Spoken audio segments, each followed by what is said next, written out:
All right, there's going to be some mixed feelings on this one all around, I think, but it's something that's exciting in terms of Hollywood, I believe.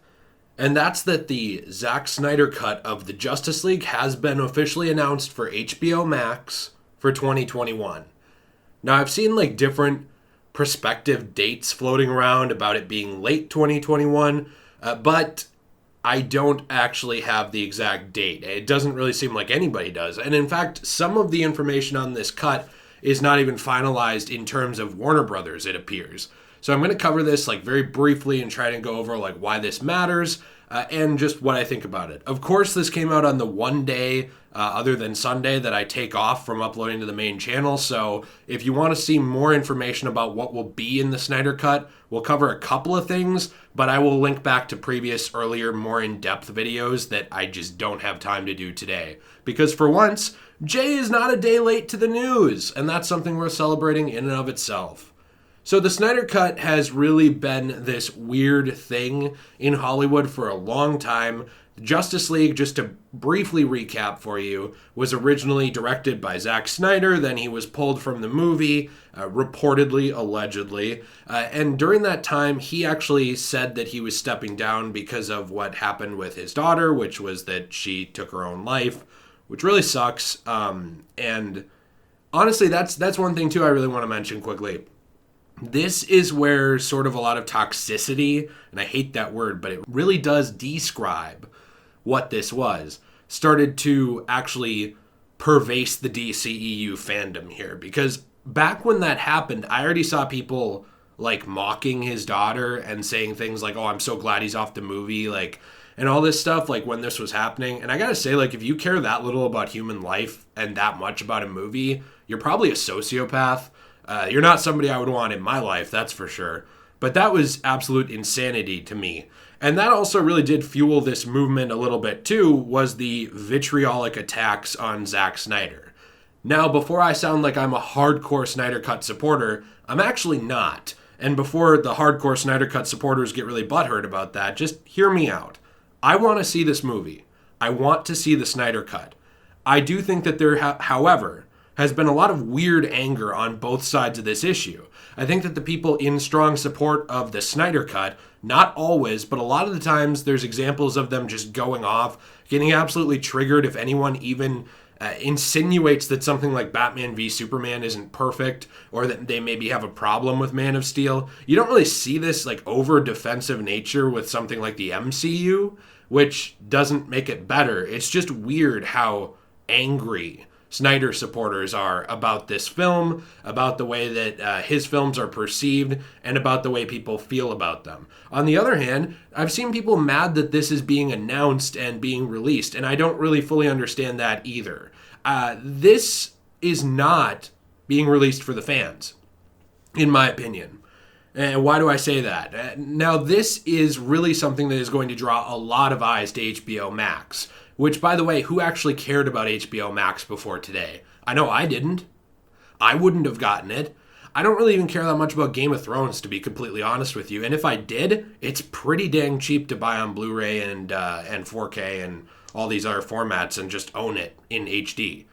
So there wasn't really a big reason, in my opinion, to get HBO Max until now. That is what this is. So if you are a hardcore Snyder Cut fan who's like, yes, they finally listened to me, by all means, like, absolutely, it is a victory that you get to see the cut of the film you want to see.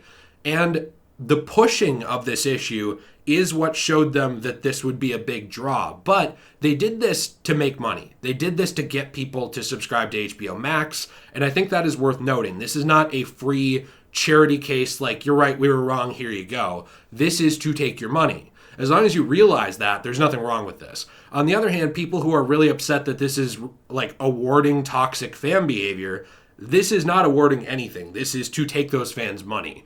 Warner Brothers sees an opportunity to basically come up behind them and pull a couple of dollars out of their pocket, and they're taking it. I don't really blame them for that, by the way. That's how business works, especially in America. And as long as nobody's getting hurt, that's how you play the game. On the other hand, I am actually excited to see the cut because while I don't think Zack Snyder's films are perfect, I personally love Man of Steel.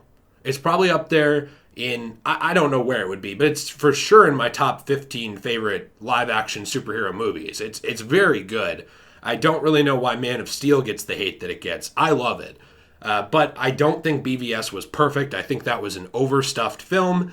And I think that after that, Justice League really fell apart because of Snyder being pulled off, Whedon being put on, and it just getting this weird Avengers, like dollar store Avengers makeover. It's still a fun movie to me, but it's just not very good. Because of that, I'm excited to see this cut because some of my favorite cuts in Hollywood of film are not theatrical. So, for example, two of my favorite movies of all time are the director's extended cut of Terminator 2 and, Cameron's cut, and also the final cut of Blade Runner. Those are two of my favorite movies of all time. I don't think the original cuts hold a candle to them at all, and I think that those movies are far superior than the original cut. The Richard Donner cut for Superman 2 is another one that people absolutely love that really kind of goes a completely different direction from the original theatrical. And I think that that's something that should be celebrated, is actually seeing different views and different original visions in Hollywood. And I think that this does promote an actual sense of creativity in Hollywood because we're able to see different forms of what could have been or now what is actually. Now, we don't know what will be released in terms of all of the changes. We do know certain things like Martian Manhunter being in the original film, and it seems like he will be in this one because Snyder actually said on Vero that he had recorded all that. It just needed VFX added. So it appears that that will be in here. Obviously, Snyder's mentioned like Green Lantern before, all kinds of other stuff. We'll link to other changes in the, probably about now when the video is ending, some previous videos. I am excited to see it in 2021. I don't personally sit here and think it's going to be the perfect film. I hope that I'm wrong. I hope that it is amazing. But either way, I think it's exciting to see an original director's view.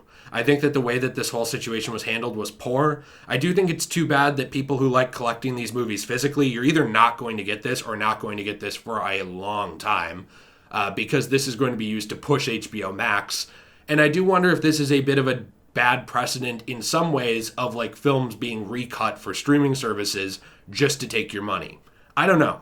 Either way, I'm excited to see it. I hope that it's really good. I do think people need to be less angry about this on both sides because it's really silly to me, all the ad hominems that go around. At the end of the day, it's just a movie. I'm glad you love it. I love these too, but it's not really worth being a dick.